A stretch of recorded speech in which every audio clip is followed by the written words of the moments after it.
Hello, welcome to another episode of my channel named Nutriconnect. मेरा नाम है doctor रचना जसानी और मैं एक रीनल डाइटिशियन हूँ। आज मैं आपके साथ डिस्कस करने वाली हूँ डायलिसिस डाइट से रिलेटेड कुछ important frequently asked questions. Frequently asked questions यानी कि ऐसे सवाल जो डायलिसिस के मरीजों के मन में होते हैं या उनके रिलेटिव्स के मन में होते हैं। आज यहाँ पर हम ऐसे क्वेश्चंस लेने वाले हैं जिससे कि अगर आप डायलिसिस के ऊपर है तो आपको ध्यान में रखने चाहिए ताकि आप आपकी डायलिसिस की जो जर्नी है उसे इजी कर सके और आपकी क्वालिटी ऑफ लाइफ को आप बेटर कर सके।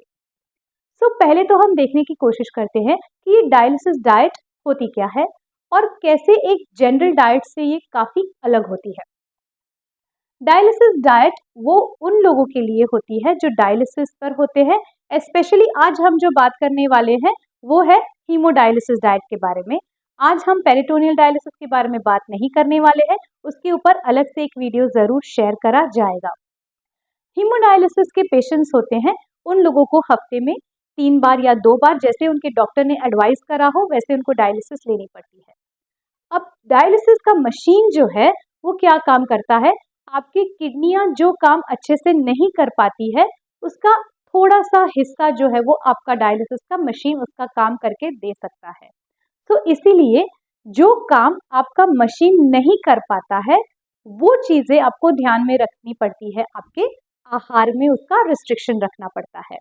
जैसे कि डायलिसिस यूजुअली अगर आप देखेंगे तो हफ्ते में केवल 2 से 3 बार होती है। तो अगर आप एक्स्ट्रा नमक खाते हैं तो एक्स्ट्रा नमक की वजह से आपकी बॉडी में एक्स्ट्रा पानी की जमावट हो सकती है। तो ये न होने के लिए अगर आप डायलिसिस पेशेंट है तो आपको नमक की कमतरता रखनी पड़ती है और इसी के साथ साथ आपको पानी जो है वो कम पीना पड़ता है।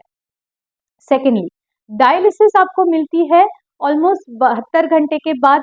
तो इसीलिए इसके बीच में दरमियान में जो आपकी बॉडी में वेस्ट प्रोडक्ट्स पैदा होते हैं जैसे कि इम्पोर्टेंटली आपका क्रिएटिनिन है, आपका पोटेशियम है, आपका फॉस्फोरस है, ये सारी चीज़ों की जो जमावट होने लग जाती है। तो इसीलिए हमको आहार ऐसा रखना पड़ता है कि जिसमें से पोटेशियम की मात्रा कम निकलती हो। पोटेशियम क्यों हम इसके ऊपर इतना ज़्यादा ध्यान दे रहे हैं, इसीलिए क्योंकि पोटेशियम जो है अगर उसकी मात्रा धीरे धीरे बढ़ते लग जाए और अगर उस चीज़ के ऊपर ध्यान न दिया गया हो यानी कि आपका रिपोर्ट जो है वो बहुत रेगुलरली न निकाला गया हो तो ये पोटेशियम जो है वो आगे जा कर के कभी भी कार्डियक अरेस्ट यानी कि हार्ट की पंपिंग जो है उसको बंद कर सकता है। इसीलिए आप अगर डायलिसिस पर है तो पोटेशियम की मात्रा कम होना बहुत ज़्यादा ज़रूरी है आपके लिए। इसी के साथ साथ फॉस्फोरस की मात्रा को भी कम रखना बहुत ज़रूरी होता है डायलिसिस वाले मरीजों के लिए। क्यों? क्योंकि फॉस्फोरस जो होता है वो अगर आपकी बॉडी में आपके ब्लड में बढ़ने लग जाता है तो वो धीरे धीरे धीरे आपके बोन्स को कमज़ोर कर देता है। और डायलिसिस तो जैसे आप जानते हैं कि जब तक आप एक ट्रांसप्लांट नहीं करवाते हैं तब तक आपको डायलिसिस लंबे समय तक करानी पड़ती है। तो डायलिसिस में अगर फॉस्फोरस की मात्रा बढ़ने लग जाती है और अगर बोन्स कमज़ोर हो जाते हैं तो आगे जाकर आपके फ्रैक्चर के रिस्क जो है वो बहुत ज़्यादा बढ़ जाती है। इसीलिए डायलिसिस के मरीजों को फॉस्फोरस की मात्रा भी कम रखनी पड़ती है। ऐसे ये अगर आप देखेंगे तो अन्य डाइट से जैसे डायबिटीज़ डाइट हो गया इससे ये बहुत अलग डाइट होती है। इसीलिए इसे समझाने के लिए एक विशेष डाइटिशियन होते हैं जिसका नाम होता है रीनल डाइटिशियन। और एक क्वेश्चन जो हीमोडायलिसिस पेशेंट्स के मन में होता है वो ये कि हमने कौन सा नमक इस्तेमाल करना चाहिए और कितनी मात्रा में। हीमोडायलिसिस के पेशेंट्स भी क्रॉनिक किडनी डिजीज में ही आते हैं, इसीलिए उन्होंने भी नॉर्मल आयोडाइज्ड नमक का ही इस्तेमाल करना चाहिए। इसीलिए क्योंकि अन्य नमक जो होते हैं, कई बार लोग बोलते हैं कि हमने सेंधा नमक स्टार्ट कर दिया है, उपवास का नमक स्टार्ट कर दिया है, लो सोडियम सॉल्ट स्टार्ट कर दिया है।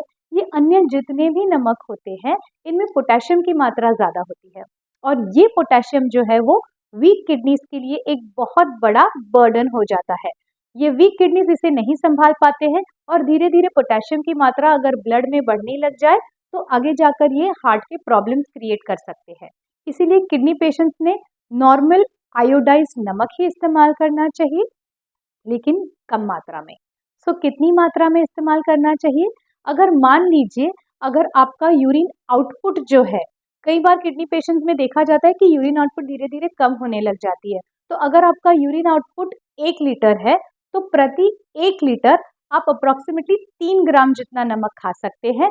ये 3 ग्राम नमक जो है वो 1 चम्मच, 1 चाय की चम्मच की चुटकी या आप समझ लीजिए 1 चुटकी जितना ही नमक होता है, चाय की चम्मच अगर आप लेते हैं, तो उसे आप आधा जो आप देखेंगे, उसको कट करके उसका आधा हिस्सा जो आप लेंगे, उतना ही नमक होता है, अराउंड 3 ग्राम नमक।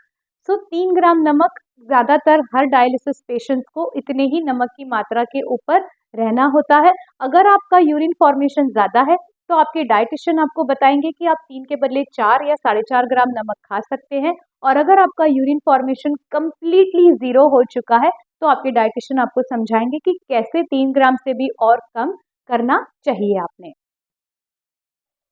बहुत सारे लोगों के मन में ये सवाल उठता है कि पानी क्यों हमने कम पीना है।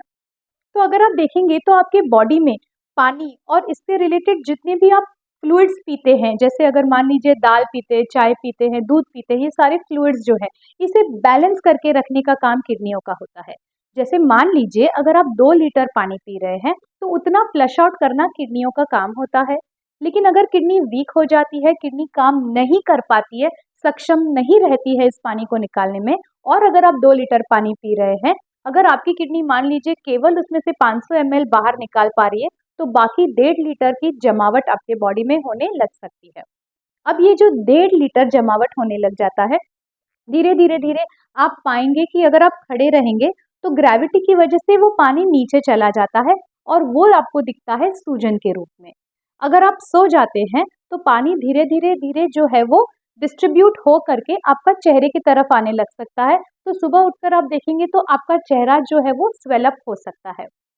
ये पानी जो है वो धीरे धीरे अगर आपने कम नहीं करा तो इवन आपकी लंग्स के आसपास जमा हो सकता है। ये बड़ी एक समस्या होने लग सकती है डायलिसिस पेशेंट्स के अंदर।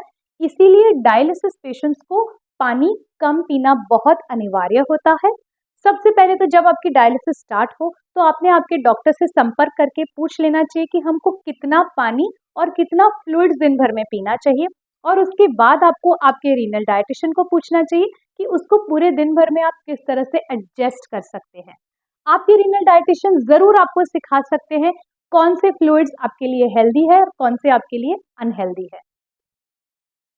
ये आज हमने कुछ डिस्कस करे most frequently asked questions about hemodialysis diet. आगे भी हम इस चीज़ को कंटिन्यू ज़रूर करेंगे। So stay tuned for the part 2 of this episode.